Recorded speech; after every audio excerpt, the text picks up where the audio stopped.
समय भगवान ने 7 वर्ष 7 दिन की अवस्था में गोवर्धन पर्वत को एक उंगली पर उठा लिया है। सभी ब्रजवासियों की रक्षा की। मनसुका नीचे लाठी लगाए, भगवान उंगली लगाए। भगवान बोला देखो, मनसुका बोला देखो कन्हैया, तुम तो बेमतलब में उंगली लगाए हो, गोवर्धन तो लाठी पे रुका है। भगवान बोले वाह भाई वाह। उसी समय भगवान ने अपनी उंगली जैसे नीचे की वैसे ही लाठी चटकने लगी। बिल्कुल खोपड़ी पे गोवर्धन पर्वत रखा। भगवान ग्वाल बाल चिल्लाने लगे कन्हैया बचाओ, कन्हैया बचाओ, दब जाएंगे तो मर जाएंगे। भगवान बोले एक बात बता, उंगली में ताकत ज्यादा कि लाठी में? बोले उंगली में ज्यादा। बोले पहले तो तू लाठी में बता रहा था। बोले नहीं प्रभु, समझ नहीं पाए। उसी समय मूसलाधार दिन रात बारिश हुई, गोवर्धन पर्वत से नीचे जल की एक भी बूंद नहीं आई। इसका कारण क्या था? ये बात द्वापर की नहीं, त्रेता की बात है। एक दिन राम जी घर में नहीं थे तो सीता जी के यहाँ 2 कवि अपने अलग अलग मत रख रहे हैं। एक कवि कहता है कि अगस्त मुनि पहुंचे और एक कवि कहता है कि द्रोणगिरि नाम के संत पहुंचे सीता जी के यहाँ। सीता जी ने देखा, बोले महाराज पधारे तो भोजन कराया जाए, क्योंकि अपना सबसे बड़ा धर्म ये बनता कि घर में आए हुए व्यक्ति को भोजन कराना और नहीं कराना है तो देखा है ना, रिश्तेदार आए लोग पूछते रहते अरे खाना खा लो, अरे नहीं खाएंगे, अरे खा लो साहब, खाना है नहीं खाएगा तुम्हें ले भाई। उसे पूछते क्यों कि खाना खा लो? अगर तुम्हें खिलाना है तो खाना बनवाओ और सीधी थाली लाओ डायरेक्ट, फिर कहो साहब खा लो। 4 नहीं खाएगा तो 2 खाएगा, 2 नहीं खाएगा तो 1 खाएगा, पर खिलाना तो है नहीं। अरे साहब खाना बनवाए, अरे ना छोड़ो, अरे सब खा लो, अरे ना, अरे ठीक है, अरे खा लो। और खाकर तुम्हारा मुंह ले, जब है नहीं तो सामने तो रखो। तो ये मुंह छूने का कोई मतलब नहीं अगर आपको खाना खिलाना है तो।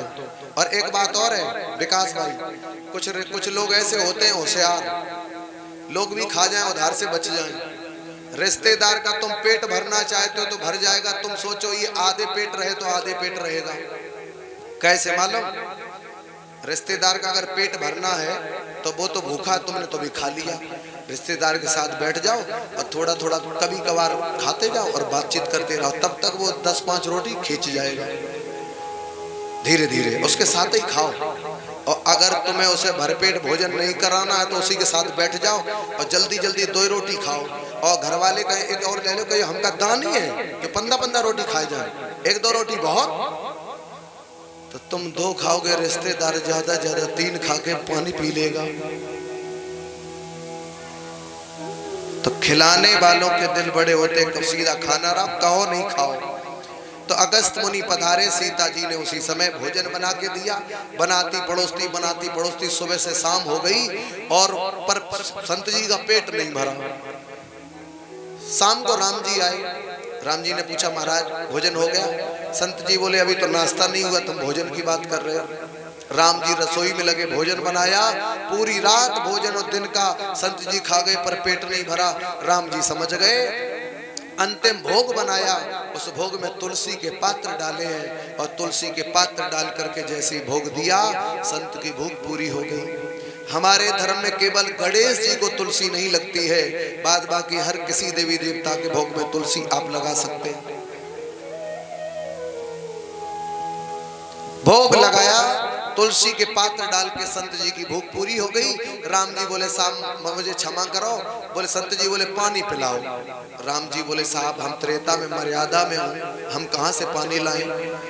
अब मुझे क्षमा कर दो, ये त्रेता है। द्वापर में राम से हम कृष्ण बनेंगे, तुम अगस्त मुनि इधर संत हो, फिर तुम एक अबे द्रोणगिरि नाम के संत हो, फिर तुम जाकर के द्रोणगिरि नाम के पर्वत बनोगे विशाल। और जब इंद्र का हम अहम चूर करेंगे, इंद्र बरसात करेगा, तो महाराज ये प्यास अभी बर्दाश्त करे रहो, ये वही पानी पी के अपनी प्यास बुझा लेना। इसी कारण से वो पूरा का पूरा पानी द्रोणगिरि नाम के जो संत थे वो द्रोणगिरि नाम के पर्वत बने, पूरा का पूरा पानी पी गए, इसीलिए ब्रज की रक्षा हो गई।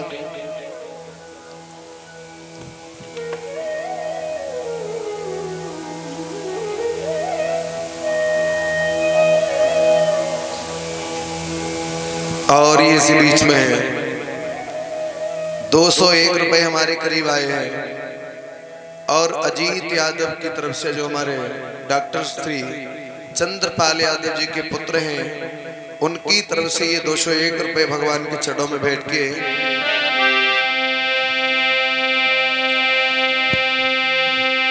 अरे अजीत भ्रातन आई थी, अरे मेरे भैया कोई राग सभा में मेरो मान दी।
इधर इंद्र के हेम को चूर कर दिया, इधर कंस के यहाँ के नादिन नारद जी पहुंच गए।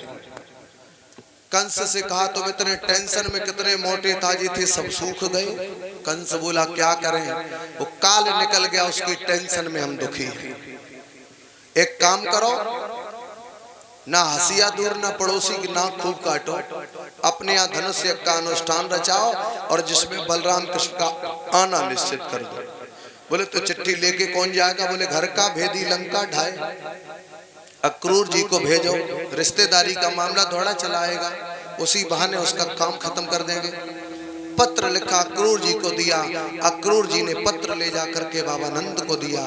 बाबा नंद ने पत्र को देख के यशोदा को बताया, दोनों दुखी हैं, रो रहे हैं, ग्वाल बाल सब परेशान हैं। और ग्वाल बाल जिस समय परेशान है मेरे भागवत प्रेमियों, उसी समय सुखदेव जी कहते हैं राजन परीक्षित, गोपी ग्वाल सब रो रहे हैं क्योंकि श्याम सुंदर मुझे छोड़ करके चले जाएंगे, मुरलीधर माधव मुझे छोड़ करके चले जाएंगे। और जिस समय ऐसा कहा कि श्याम